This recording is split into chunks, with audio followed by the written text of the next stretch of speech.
Hi hello ನಮಸ್ಕಾರ. Uppar creator YouTube ಚಾನೆಲ್ಗೆ ಸ್ವಾಗತ.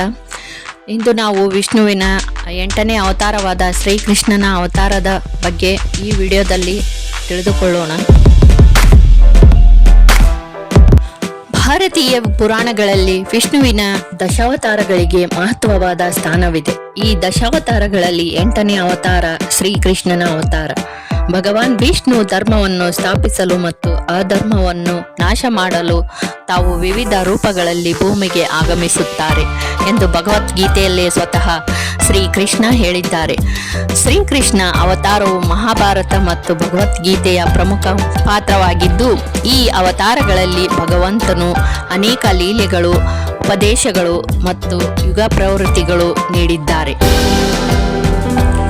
ಶ್ರೀಕೃಷ್ಣನ ಅವತಾರದ ಪ್ರಮುಖ ಕಾರಣ ಕಂಸನ ಅಧರ್ಮವನ್ನು ನಿರ್ಮೂಲನ ಮಾಡುವುದು. ಕಂಸನು ಮಥುರಾ ರಾಜ್ಯದ ಕ್ರೂರ ಅರಸನಾಗಿದ್ದ. ಅವನು ತನ್ನ ಸಹೋದರಿ ದೇವಕಿಯ ವಿವಾಹವನ್ನು ವಸುದೇವನೊಂದಿಗೆ ಮಾಡಿದ್ದರು. ಭವಿಷ್ಯವಾಣಿಯ ಪ್ರಕಾರ ದೇವಕಿಯ 8ನೇ ಸಂತಾನನೇ ಅವನನ್ನು ಸಂಹರಿಸುವನೆಂದು ತಿಳಿದುಕೊಂಡಿದ್ದ. ಇದರಿಂದ ಕಂಸನು ಭಯಭೀತನಾಗಿ ದೇವಕಿಯ ಮತ್ತು ವಾಸುದೇವನನ್ನು ಕಾರಾಗೃಹಕ್ಕೆ ಹಾಕಿದನು. ದೇವಕಿ ಪಡೆದ ಎಲ್ಲಾ ಮಕ್ಕಳನ್ನು ಒಂದಾದ ಮೇಲೊಂದಾಗಿ ಕೊಂದನು. ಆದರೆ 8ನೇ ಮಗನಾದ ಶ್ರೀಕೃಷ್ಣನ ಜನನ ಸಂದರ್ಭದಲ್ಲಿ ಭಗವಂತನ ಆಜ್ಞೆಯಿಂದ ಅವನನ್ನು ಗೋಕುಲಕ್ಕೆ ಸಾಗಿಸಲಾಯಿತು. ಗೋಕುಲದಲ್ಲಿ ಯಶೋಧ ಮತ್ತು ನಂದ ಶ್ರೀಕೃಷ್ಣನನ್ನು ಬೆಳೆಸಿದರು. ಬಾಲಕೃಷ್ಣನ ಮುದ್ದಾದ ಲೀಲೆಗಳು ಜನರ ಹೃದಯವನ್ನು ದೇವತೆಗಳ ಕೃಪೆಯನ್ನು ಗಳಿಸುವುದು ವಿಶೇಷವಾಗಿ. ಅವರು ಗೋವರ್ಧನ ಗುಡ್ಡವನ್ನು ಎತ್ತುವುದು, ಕಾಳಿಯ ಮರ್ದನ ಇತ್ಯಾದಿ ಮಹತ್ವದ ಘಟನೆಗಳಿಗೆ ಬಾಲಕೃಷ್ಣನು ಹದಿಹರೆಯದಲ್ಲಿಯೇ ತನ್ನ ಮಹಿಮೆಯನ್ನು ತೋರಿಸತೊಡಗಿದನು. ಕಾಳಿಯ ಮರ್ದನ. ಯಮುನಾ ನದಿಯಲ್ಲಿ ವಿಷಕಾರಿ ನಾಗನಾದ ಕಾಳಿಯನು ವಾಸಿಸುತ್ತಿದ್ದ. ನದಿಯ ನೀರು ವಿಷದಿಂದ ತುಂಬಿತ್ತು. ಈ ಕಾರಣ ಯಮುನಾ ನದಿಯ ನೀರನ್ನು ಪ್ರಾಣಿಗಳು ಕುಡಿಯಲು ಸಾಧ್ಯವಿಲ್ಲದಂತಾಗಿತ್ತು. ಕೃಷ್ಣನ ಆ ನಾಗನನ್ನು ಮಸ್ತಕದ ಮೇಲೆ ನೃತ್ಯ ಮಾಡಿ ಅವನನ್ನು ಅಲ್ಲಿಂದ ಹೋಗಲು ಒಪ್ಪಿಕೊಳ್ಳುವಂತೆ ಮಾಡಿದನು. ಇದರಿಂದ ಕಾಳಿಯು ತನ್ನ ಪಾಪ ಪರ್ವತವನ್ನು ತೊರೆದು ಬೇರೆ ಕಡೆಗೆ ತೆರಳಿದನು.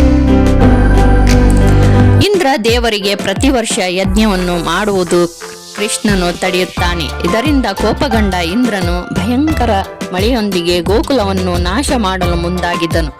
ಆಗ ಕೃಷ್ಣನು ತನ್ನ ಕಿರುಬೆರಳ ಮೇಲೆ ಗೋವರ್ಧನನ ಪರ್ವತವನ್ನು ಎತ್ತಿಕೊಂಡು ಎಲ್ಲರನ್ನು ಸಂರಕ್ಷಿತವಾಗಿ ಕಾಪಾಡಿದನು. ಈ ಘಟನೆಯಿಂದ ಶ್ರೀಕೃಷ್ಣನು ಎಲ್ಲರ ಹೃದಯದಲ್ಲಿ ದೇವರಂತೆ ಪೂಜಿಸಲ್ಪಟ್ಟನು.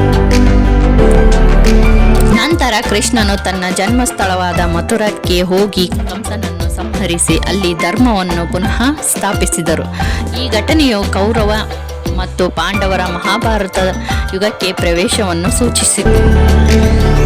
ಮಥುರಾದ ಮೇಲೆ ಅನೇಕರು ದಾಳಿ ಮಾಡಿದ ಕಾರಣ ಕೃಷ್ಣನು ದ್ವಾರಕೆಯನ್ನು ನಿರ್ಮಿಸಿ ತನ್ನ ರಾಜ್ಯವನ್ನು ಅಲ್ಲಿಯೇ ಸ್ಥಾಪಿಸಿದರು. ಕೃಷ್ಣನ ಜೀವನದ ಪ್ರಮುಖ ಭಾಗವೆಂದರೆ ಮಹಾಭಾರತ ಮತ್ತು ಭಗವದ್ಗೀತೆಯು ಕೌರವರು ಮತ್ತು ಪಾಂಡವರು ನಡುವೆ ನಡೆದ ಯುದ್ಧಗಳಲ್ಲಿ ಕೃಷ್ಣನು ಅರ್ಜುನನ ಸಾರಥಿಯಾಗಿದ್ದರು. ಈ ಸಂದರ್ಭದಲ್ಲಿ ಕೃಷ್ಣನು ಭಗವದ್ಗೀತೆಯ ಮಹತ್ತರ ಉಪದೇಶವನ್ನು ನೀಡಿದರು. ಯೋಗಕ್ಷೇಮಂ ಮಹಾಮಥ್ಯಂ ಎಂಬ ಗೀತವಾಕ್ಯವು ನಮ್ಮ ಜೀವನದ ದಾರಿದೀಪವಾಗಿದೆ. ಕರ್ಮಯೋಗ. ಕೆಲಸವನ್ನು ನಿರ್ವಹಿಸಬೇಕು, ಆದರೆ ಫಲಾಪೇಕ್ಷೆ ಇರಬಾರದು. ಭಕ್ತಿ ಮಾರ್ಗ. ಭಗವಂತನನ್ನು ಪೂಜಿಸುವ ಮೂಲಕ ಮೋಕ್ಷಕ್ಕೆ ಹತ್ತಬಹುದು. ಧರ್ಮ ಮತ್ತು ನೀತಿ. ಶ್ರೇಷ್ಠ ಜೀವನಕ್ಕಾಗಿ ನೈತಿಕತೆ ಮುಖ್ಯ.